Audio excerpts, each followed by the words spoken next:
even flowers in their own time grow, but they also rest as bulbs. They also die back. So human beings are not always ready to grow. There is enough growth. I guess the great privilege of being a financial advisor is the chance that you're there at that moment when they're ready to grow, and the hope that you have enough wisdom or enough insight to be able to water or fertilize that seed as it grows, to be able to have a positive impact on someone's life, to shape an outcome, to give them a spark or something that can't be taken away. Do you think money takes up more life space than it should?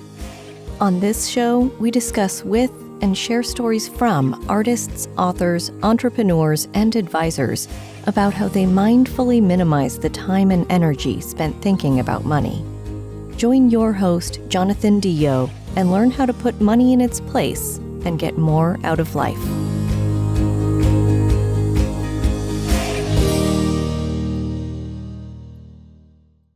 Welcome back on this episode of the Mindful Money Podcast. I'm chatting with Ben Utley. Ben is a CFP. He's a service team leader at Physician Family Financial Advisors and co-hosts their podcast as well. He is well recognized for his expertise, featured in the New York Times and on the lists of all the best advisors for doctors. As a certified financial planner, Ben provides physician clients with solutions that extend beyond achieving financial freedom, focusing on things like time and happiness. Beyond work, he's also a family man and an outdoors enthusiast at the same time. So I wanted to have him on the podcast, have a conversation about our cultural fascination with hustle, how it leads to burnout for clients, doctors specifically, but also for any professional, and how we move towards greater balance in our lives. Ben, welcome to the Mindful Money Podcast. Thanks for having me. Good to be here. So does that seem like a pretty good thing to talk about, hustle culture and how to get some balance? Yeah, I don't think hustle's a bad thing, but I think hustle culture is like, it's off the hook weird. Poison. So first off, where do you call home? Where are you connecting from? I'm broadcasting to you live from Eugene, Oregon, where I've lived for 30 years. I'm a transplanted Texan. You probably hear it in a slight drawl if you're very careful and you're from down there. But yeah, I've lived here longer than I've lived anywhere else. So, yep, Eugene, Oregon. And so you grew up in Texas? I did, yeah. Well, I'm curious. I grew up in Dallas-Fort Worth, attended Texas A&M University, and then made my way up here. So what did you learn about money, entrepreneurship in your family of origin growing up? I learned about entrepreneurship from people that were not entrepreneurs. Neither of my parents attended college. I was the first person in my immediate family to attend college. I'm the only person in my extended family to have an advanced degree, which I have two degrees in chemistry. I can remember when I was a kid going door to door selling peaches that I had picked in my backyard. And that was not my idea. It was my mom and dad's idea. I had a job where I painted curbs, painting sign numbers on curbs in the Texas heat, 102 degrees out there, stenciling away. And I can remember when I first made a total of $100, it made me want to get right back out there. I don't know, I made money picking up aluminum cans, doing the recycle thing. So I had a lot of entrepreneurial exposure, but both my parents were workers. My dad was a manager at a helicopter factory, and my mother did clerical work at a union hall. So I think you're the 114th guest of the Mindful Money Podcast. And I think you're the only one so far to say, like, I sold X door to door as a kid. And I think that's something that my dad made me do that. I sold sandwiches door to door. I sold buttons door to door. I sold trophies to like coaches of teams to try to get trophies, things. So I'm wondering now if that has something to do with how you end up in a financial role. If that sort of fascination with earning money early, if that leads you to where you are, if that plants a seed. I don't know. Hard to say. I can say that, as the hard part of being a financial advisor, the first 5 years is figuring out what you're supposed to do. But beyond that, the hard part's getting clients, right? So marketing is the hard part. And a big piece of marketing is dealing with rejection. I think I was pretty decent at dealing with rejection because door to door, you get a lot of no, right? And so when no becomes your friend, then, yes follows quickly. So that's about the only thing I can think of. My springboard into financial world kind of came more as a result of growing up as a spouse. Before I was married, I was living in a half basement apartment and didn't have two nickels to rub together. But I realized that I didn't have renter's insurance. For some reason that popped in my head, and I decided that I needed to figure that out. And one thing led to another, and I became interested in personal finances. But I was raised in a household that was very financially literate. And I think they probably tried to pass that literacy on to me, but I'm kind of hard headed. So I'm not sure that, it's sunk in at that point. But it's certainly something that is part of my cultural background, which always makes things like this easier. I think my parents were surprised when I got into personal finance. Hmm. But I know that the chemistry professor who I resigned from was certainly surprised because he thought I was going to go on and do research in pharmacology or pharmaceuticals. And I think I surprised everybody when I was like, hey, I'm not going to do this anymore. It just didn't feel right. I'm curious if you think back to growing up, were there intentional or accidental lessons that you learned about money from your parent interactions? Oh, hell yeah. Oh, hell yeah. Let's share a couple. Yeah. Well, let's see here. I was a kid when coin ops came out, Space Invaders, Asteroids, you put 25 cents in, you get to play for like a half a minute. And I had an allowance kind of growing up. It wasn't much of one, but it was an allowance. And so we went down to the local grocery store where they had the coin ops up front. And I was gaga about Asteroids. So my mom said, hey, don't spend your allowance on video games. I was like, okay. So she goes and shops. I'm up at the front, just magnetized by video games, So I slipped my coin in. I started playing Asteroids. I lost it, slipped another in, lost it. She came up and she said, did you put your allowance in that machine? I said, yeah. And she said, that's the end of your allowance. And I thought, oh, no big deal. Next week, next month, it never came back. Ooh, never. That was the end of the allowance. Yeah. If you're going to waste our money, we're not going to give you any more. That's right. It's a good lesson. That's right. It was interesting. Yeah. And I have 2 adult children. They're in their 20s in college, and I raised them without allowances. Yeah, it's interesting. We started off with allowances and we ended up cutting them off pretty early. And both of my kids, different than any of their peers, have had jobs at like local delis, and they covered and uncovered a local pool and swept the deck and all that kind of stuff. And most kids don't do that. And my kids both did it from like 13 on, right? It's important. Yeah. Yeah. Value of the dollar. Yeah. Yeah. My kids have Roth IRAs, and every nickel that's in those Roth IRAs is money they earned. Yep. Absolutely. Mine too. Yeah. Well, we're both financial advisors. That kind of makes sense that would happen. I keep trying to tell people, kids work Roth IRA, nothing like that. Be the most powerful thing they ever do. And then by the corollary of this, I want to get this out, is that tax thing where you can pay your kids and put money in their Roth IRA without the kids ever lifting a finger to work. I just want to go on record as saying, I think that's one of the dumbest things I've ever seen. Yeah. It doesn't actually work, right? No. You might save some taxes, but you wreck a child. Right. Yeah. Yeah. You have to learn. I mean, and this is true of anyone that inherits wealth or that wins a lottery or, pick your study, right? If people that don't have the practices and have the habits of wealth get a bunch of money, it doesn't last long, right? You got to have the habits. Yeah. So what they say, you win some, you learn some, right? You're going to learn if you're winning the money. That's right. So before we launch into the topic today, can you give us the arc? So chemistry, you were on the way to being a pharmacological researcher. Yeah. What's the trigger? Like, what makes you go, hey, I'm going to do this instead? You mentioned renter's insurance, but that doesn't turn one into a financial advisor. So what is the total arc to get there?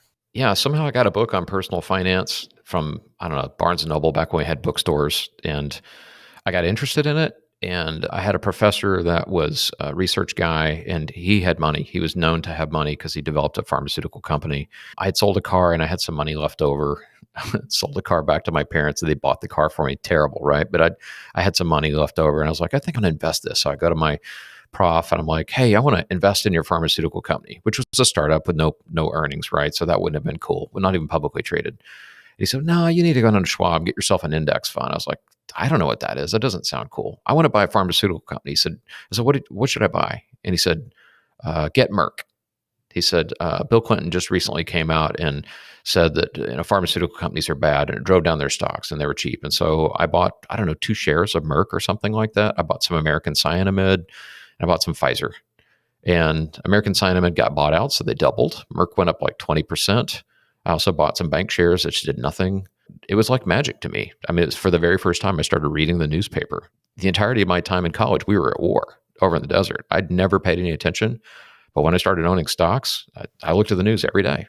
It's just, it made the world somehow relevant to me as a little chemistry geek. And I started digging in. That's where it started. And then from there, it just led to increasingly interested in the topic.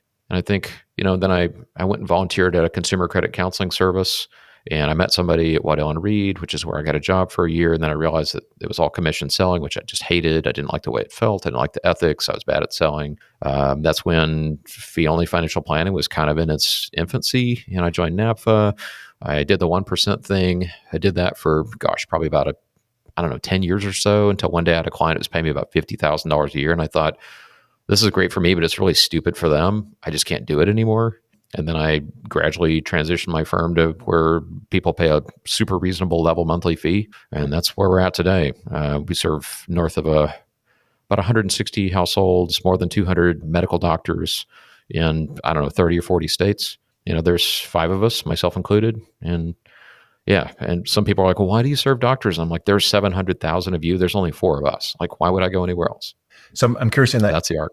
in that path, because we're going to talk about live work balance or money life balance. Have you ever lost the balance? Have you sort of worked in a way that sort of would have led you to your own burnout? Yeah. And how did you discover, hey, this is not the good path? I've been very intentional since the beginning. I was an early reader of the book Your Money or Your Life, which is the book that kicked off FIRE before FIRE was even a word. And so I was hyper alert and aware. Intellectually, it made a lot of sense to me. And I always knew that I was making a trade-off between, my time and my money and my freedom and all those good things. So I kept my practice intentionally small until my children were old enough that they weren't super dependent on me. So I worked from home. I had an office in my backyard. I could listen to my kids on the swings while I was on a phone call or while I was filling out paperwork. They got to where they're in middle school and I wasn't seeing them as much, but I was buried because I was doing everything all by myself. And it was miserable and it was lonely. And then I hired my first person, Kyle, who's still with me today, going on 10 years. And that was one of the best things I've ever done in my life. It was one of the first times I really put me and people ahead of money, and everything just blossomed and turned around. There are actually things that are more important than money. And that was where I began to discover it.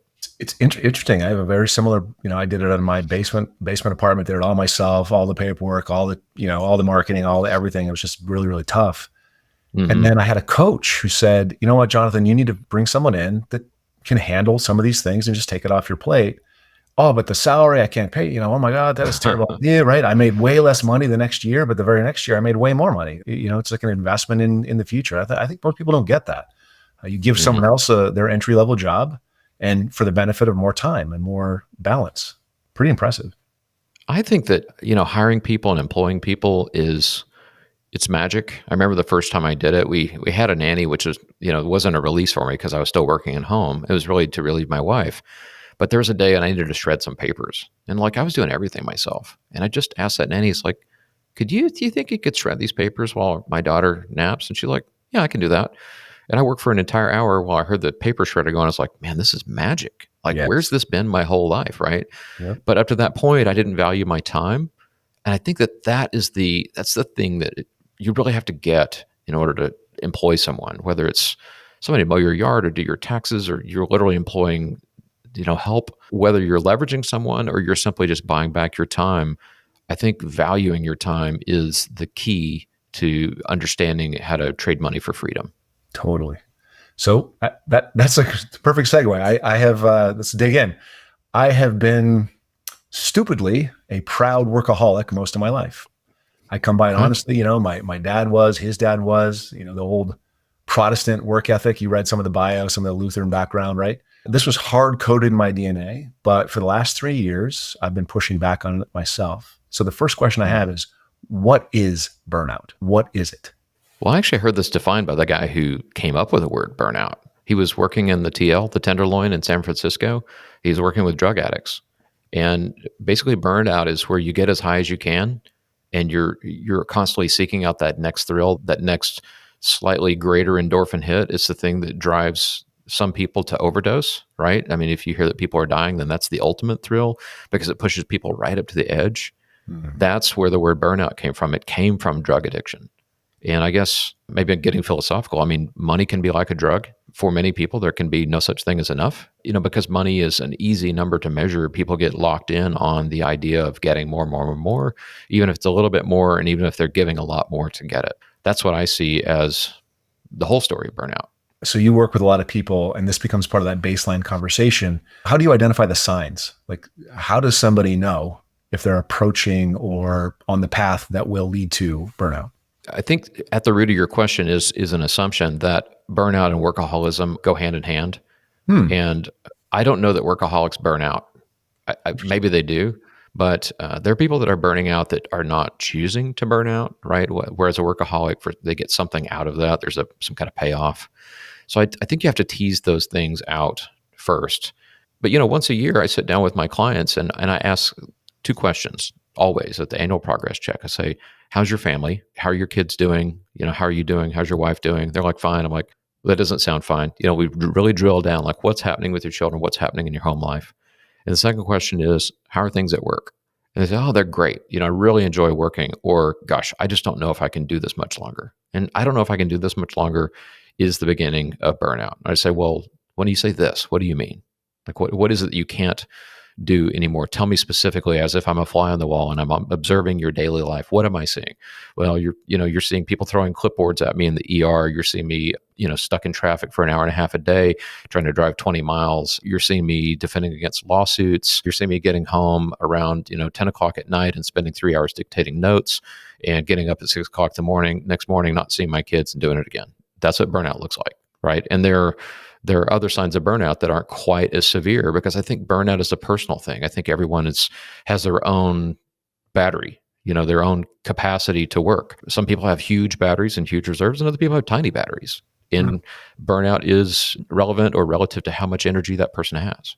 That actually simulates a possibly interesting question. So we live and work in kind of a market economy where productivity determines outcomes.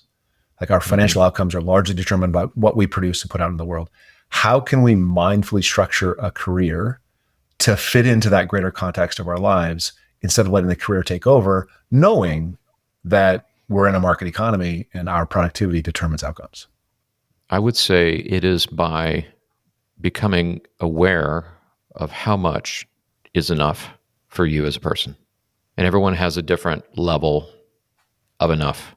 I got to a point where I was like, okay, this is enough income for me. This is enough savings. I have similar conversations with my daughters when they're in high school. They're like, "Dad, I've studied. I'm certain I can get an A- on this." I'm like, "Okay, cool. Maybe you should stop. Is an A- enough?" "Well, I don't know. It gets me here. It gets me there." And in our country, we're either blessed or cursed that, you can just work yourself into a tiny little ball and you go further. But is it worth going further? We all have some kind of internal regulator where, through mindfulness, of course, you can begin to observe, like, how much is enough for me? How much is too much? And you titrate that. You wobble back and forth across that line of too much, not enough, too much, not enough, until you begin to realize that you're walking on the knife edge. And then you do have enough.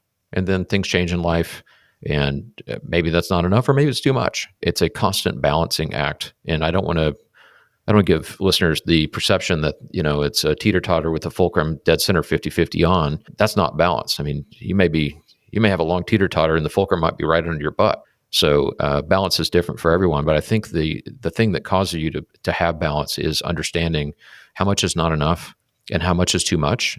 And really the mindfulness of it comes into defining for yourself what that is. Knowing when you use money, what causes you to actually experience joy, and what causes you to get a little endorphin hit that wears off in a day or a week or a month. Do you need to own the thing, or do you want to own the experience that the thing brings? I don't know that I answered your question.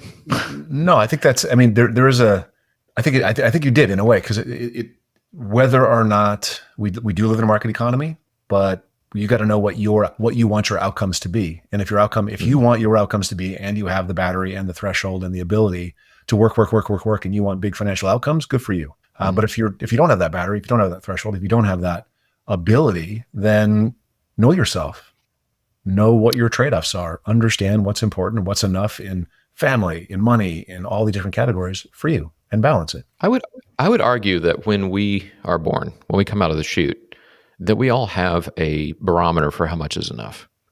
And then, the world of attachments comes on, the world of agreements comes on, and, our family of origin or the environment that we were raised in comes along and says, "No, that's not enough. You're not a B student, you're an A student. Oh, I'm an A student. You got to work harder, right?" Or, you're not pretty enough, or you weigh too much, or you're not working enough. And other people come along and they attempt to define what is enough for us. Maybe they're defining what's enough for them. But ultimately, you have to know yourself to know how much is enough. And I believe that this is our birthright. Knowing how much is enough is something that we're born with until the world piles all its crap on us and it makes it so that we can't see what was our birthright to begin with. What's the shining truth underneath all the garbage? I want to take a specific instance that I read a lot of financial stuff. I'm sure you do too. This whole FIRE world, like we're seeing everybody wants to finish independent, retire early, retire early, retire early, retire early. You kind of push back against that. And I'm just wondering first, why are we seeing this huge increase in professionals wanting to leave the workforce fast? Why is that if work provides something besides money? I'm not sure. I'm not sure why that is the case. Maybe it's what everybody else is doing. Maybe to be able to fire, for those of you listening, I'm making air quotes, to fire is a thing. It might also be another sign that people don't know how much is enough, right? They're like, well, I don't know what the finish line looks like, so that's a pretty decent looking finish line. It's like my kid would come home and say, I want this doll, I want this toy. And I would say, who has that? Oh, so-and-so has that, right? So you look around, and if you're not mindful about what success means to you or what is enough is, then you look outside for those things, which is a very natural thing, right? If we didn't do that as we're evolving, then we'd be left behind, right? So I think that some of it is not knowing or not having our own internal compass to measure, what the finish line looks like. So some of that is it. The Heath brothers have written a few books about the psychology of having things. And one of the things they said is that human beings are remarkably bad at envisioning the future, and we're worse at understanding how we'll feel when we're experiencing that future. I think that early retirement is one of those things where you think, hey, I'm just not going to be working anymore and things are going to be peachy. But the problem is when you retire early, you're going to wake up the next morning, you're going to be like, what the hell do I do now? My whole day was structured from the 9 to 5. I had people who valued my presence. My work gave me meaning and purpose. There was connections there. At the end of the day, I had struggle, and to struggle is to be human. To not struggle is to think about your own demise. I don't think that early retirement is all it's cracked up to be. In fact, I know it's not all it's cracked up to be. One of the questions I heard you ask at the end of the podcast is several guests, which is, what's the latest thing that you changed your mind about? And early retirement is one of the latest things I've changed my mind about. I flirted with early retirement, and I had unlimited time, unlimited flexibility, could do anything I wanted to. And I found that the thing I really, really wanted to do was to go back to work, to mentor the people that are in my employ, and to inspire the people that pay my firm for services.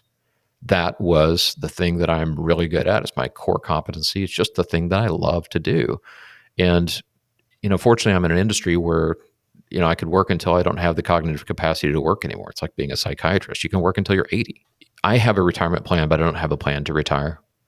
So I think that people are wanting things that they don't really understand. And they're wanting it at an age when it's not possible to understand. There's some things that you can't know in your 20s and your 30s that you can only know by living another 2 or 3 decades. I think that has a lot to do with it. I think it's just the latest toy or status symbol or thing to say. So just internally, I'm going, because I've thought about early retirement as well. And I'm like, okay, early retirement, great. The next morning I wake up, what do? Well, it I sucks. start another business. It sucks.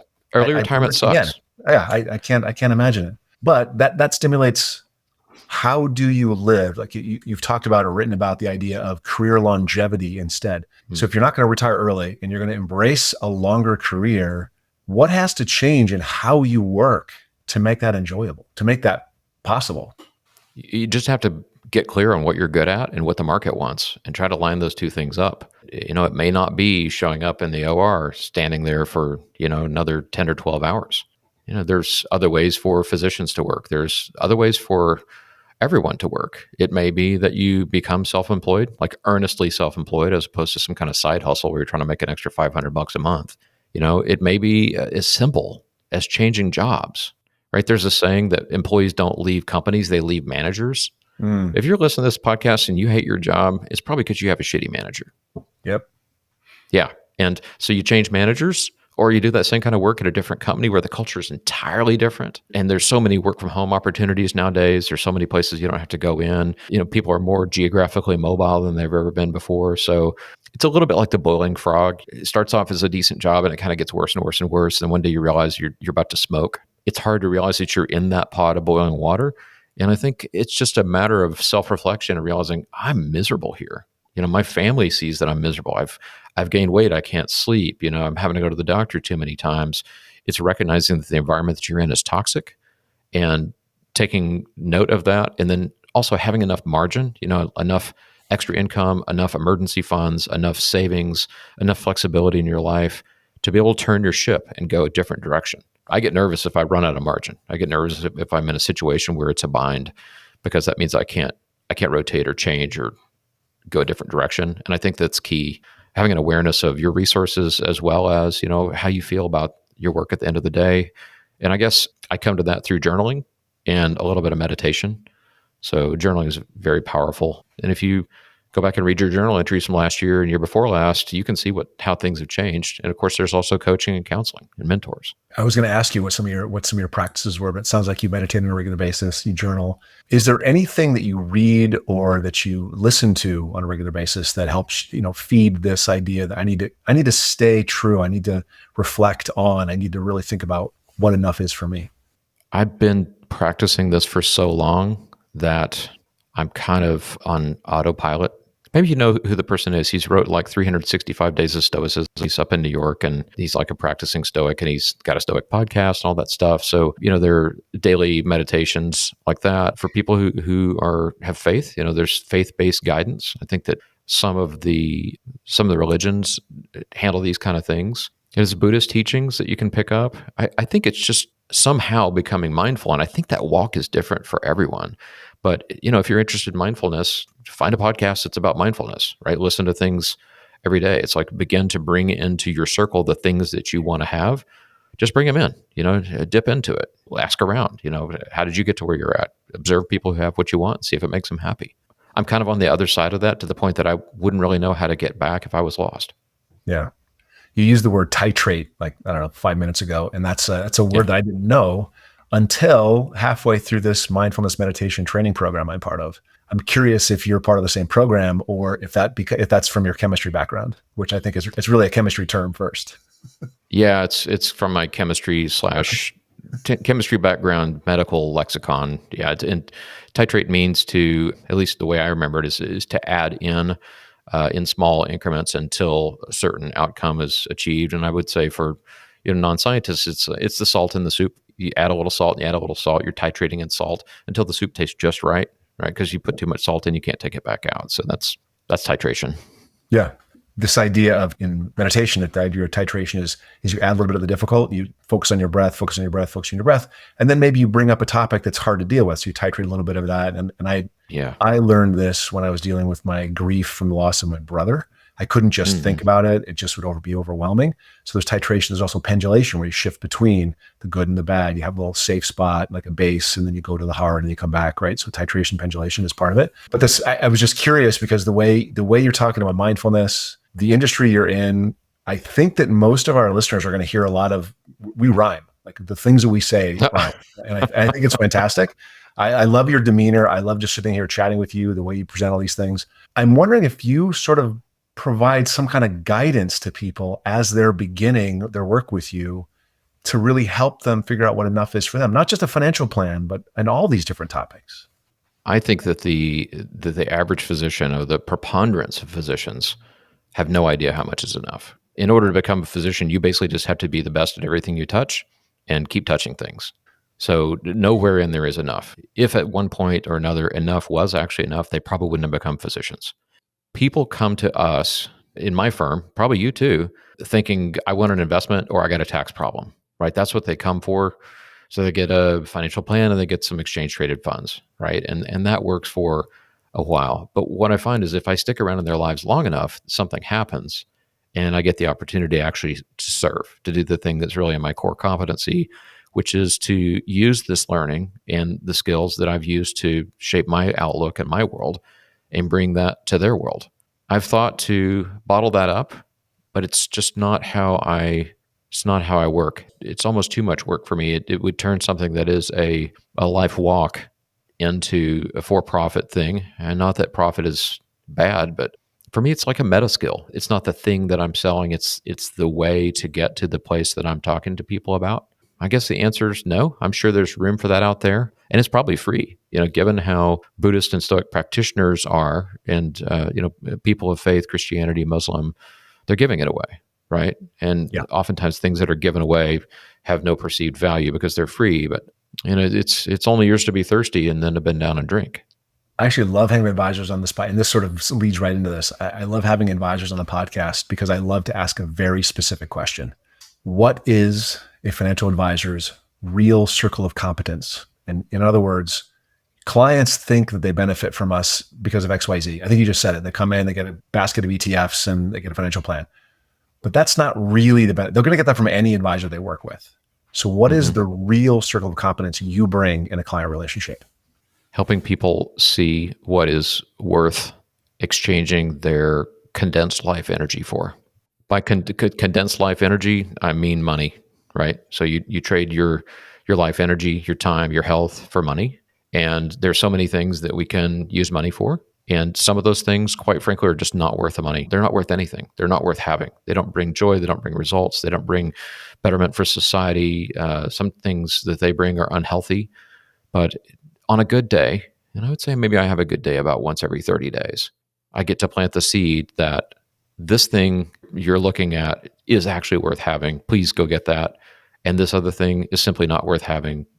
Don't waste your energy on a good day, which, it's like, those are the days that I keep living for. That's the reason I keep showing up. It's almost as if I'm a diamond miner, right? So I'm going to dig a lot of coal, and every now and then I'm going to come up with a diamond. Some people perceive that we're stock pushers, or that we're tax solvers, or that we're, market beaters. But on our best day, the thing that keeps me going, and you find the great financial advisors, what keeps them going, is the ability to be there at that moment of sparkling change when someone has a realization, they have an aha moment about how life and the good life really is. Yep, how it works. I read somewhere, I think it's Timothy Maurer maybe said that the single greatest benefit of working with a financial advisor is to figure out what's important to you. It's like somebody that will, I've worked with 200 families and I know how to figure out what's important, but let me take you through this process. And at the end of this process, you're going to know what's important to you, because that's really all that matters. Once we know what's important to you, everything else kind of falls into place. Everything we do, all the math is simple. The planning software does it all. It's really simple. What's important to you? How do we stay focused on what's important to you? That's everything. You talk about sort of a combination of things like minimizing regrets, making memories, and just sort of general well-being as the goal. When people first hire you, do they think that's the goal, or do they think there's a different goal? Oh, no. No, they think the goal is to know how much to save and how to save taxes. Sometimes they think the goal is to stop paying 1% because they're firing an advisor who's charging them that way. Sure. I mean, it's really, they come for the technical stuff or their perception of the technical stuff. They stay for the how things work, as you said. They stay for the truth, but it's not immediately obvious. For those of you listening, I'm shaking my head. It's not immediately obvious. It's kind of like coaching. I think at coaching, like every time I've gone for coaching, I've gone in with one objective in mind. I've come out not having accomplished that, but the other three things I got were totally worth the time. And it's not bait and switch. I mean, yeah, they're going to get a financial plan and some ETFs. And some people are not ready for that aha moment, right? I mean, maybe they just had a baby, maybe they just got married, or maybe they just got sued, or they're changing jobs or something like that. They're not ready to grow. Even flowers in their own time grow, but they also rest as bulbs. They also die back, right? So human beings are not always ready to grow. There is enough growth. I guess the great privilege of being a financial advisor is the chance that you're there at that moment when they're ready to grow, and the hope that you have enough wisdom or enough insight to be able to water or fertilize that seed as it grows, to be able to have a positive impact on someone's life, to shape an outcome, to give them a spark or something that can't be taken away, to add materially and permanently to their lives. But no, I don't think people are looking for that. I think people who want that go to an ashram. Yeah, it's true. It's still so true. Somebody's done research on this topic, and they look for this sort of behavioral advice model. And we know that that's what we need to do, is sort of offer behavioral support, behavioral advice when it comes difficult. But when people are asked, they're like, no, we don't want that. But that's what they need. No, we don't want that. No, nobody wants to pay you $5,000 a year so you can tell them they're doing stupid things with money, right? That's Right. crushing their ego and who they are. Nobody wants that. Right. So there's a lot of financial noise out there. Can you simplify it for us? That you're meeting with a new couple, or one of your folks are meeting with a new couple, perhaps they're both doctors. What's the first thing they should do that's going to lead to greater personal financial success? Wow. If I'm just telling the blatant truth, it Please. is to develop core habits, what I call keystone habits. That's reading, writing, exercising, cooking. Those are your 4 core habits. And they're the habits upon which everything else is based. Because if you can read, you can build your knowledge. If you can write, you can self-discover. If you can cook, you can take care of your health. And if you're exercising, you're taking care of your temple. So those are the 4 core habits. I believe everything comes from there. And the underpinning for those 4 core habits is some kind of mindfulness practice, faith, or, the things that we've talked about. That's the underpinning of it. How you get to that point, I believe it's a journey everyone must master on their own. I don't know how you come about it. How did Luke bump into old Ben Kenobi, right? I mean, he just wandered up in a desert, right? So how did that happen? I don't know. I guess when the student's ready, the master emerges. But to develop those core habits, and once you develop those core habits, then the next thing to do is focus on who you are as a person and how you show up in the world, what you can bring to the others. The very next thing you do is, this is probably going to come across as sexist, but if you're a man, you focus on the mother of your children. If you're a mother, you focus on your children and make sure the man focuses on you. Because in my household, if I put my wife first, I know she's going to put my children first, and everything's going to work out. So I guess the shortcut way is to say to focus on your closest relations and make sure that that's good. And once those are good, to expand your circle of virtue and bringing good things to other people's life, to always be looking for a way to enrich or improve the lives of others, the people that fate or your God sets in your path to seek to help, to leave the world a better place. I think you might know my dad. He said this. Maybe you took it from somebody else that you're getting the same story from, but it's Jonathan, you can have anything you want in life, but first you have to give a whole bunch of other people what they want in life. Yeah, that's what my wife's dad said. Yeah. So that's what to do. I love it. Focus on reading, writing, exercise, cooking with some kind of a foundation of mindfulness or some kind of a faith foundation underneath it. What's one thing that they should probably stop doing right away? Comparing themselves to other people. It's the path to misery, and it's a path that doesn't take you anywhere. Yeah. I mean, if you want a comparison, compare you today, how you were yesterday or this morning or last year. That's your best comparison. You beat you until you've decided that you're enough. You beat you until you decided you're enough. Yeah, I mean, evolve until you realize that you either don't need to evolve anymore or that you don't want to evolve anymore, because there is certainly enough evolution. I mean, I'm 55. I like who I am. I'm kind of done changing. But if something changed materially, if my spouse died or something crazy happened to one of my kids, or I don't know, life happens. Our values are molded as we go along by major life events. I might decide that that's not enough. I might bring on a new employee who has some special needs, and I realize I'm not enough to lead that person. Then I go back in evolution mode. But at some point, you get at a steady state, and you realize I've grown enough. For now, I need to rest, because rest is a good thing.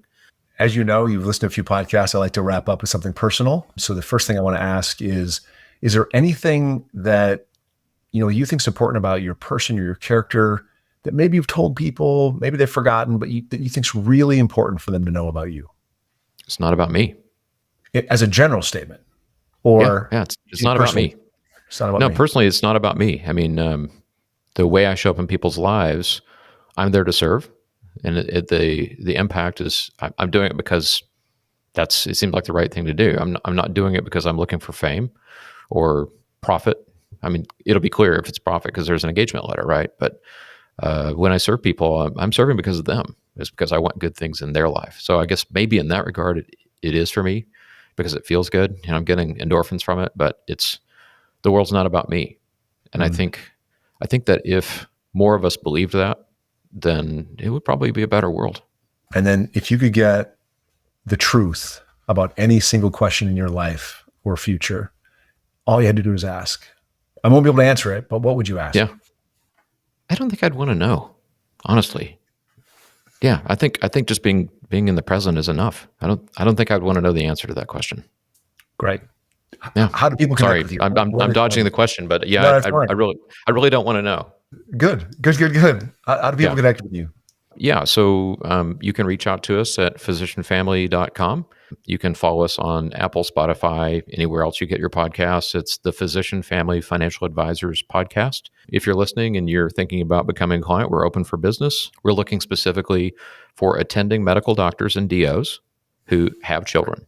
And if you don't have kids, don't call me. If you're not a doctor, don't call me. But if you're a doctor who has kids, be happy to work for you. Ben, thanks so much for coming on. We're going to make sure all this stuff's in the show notes. Really appreciate your time and just your general, I'm calmer right now than I was when we started. And I appreciate that to me. Good. Well, I'm happy I could have served. Thank you. Thanks for listening. Full show notes for each episode, which includes a summary, key takeaways, quotes, and any resources mentioned, are available at mindful.money. Be sure to follow and subscribe wherever you listen to your favorite podcasts.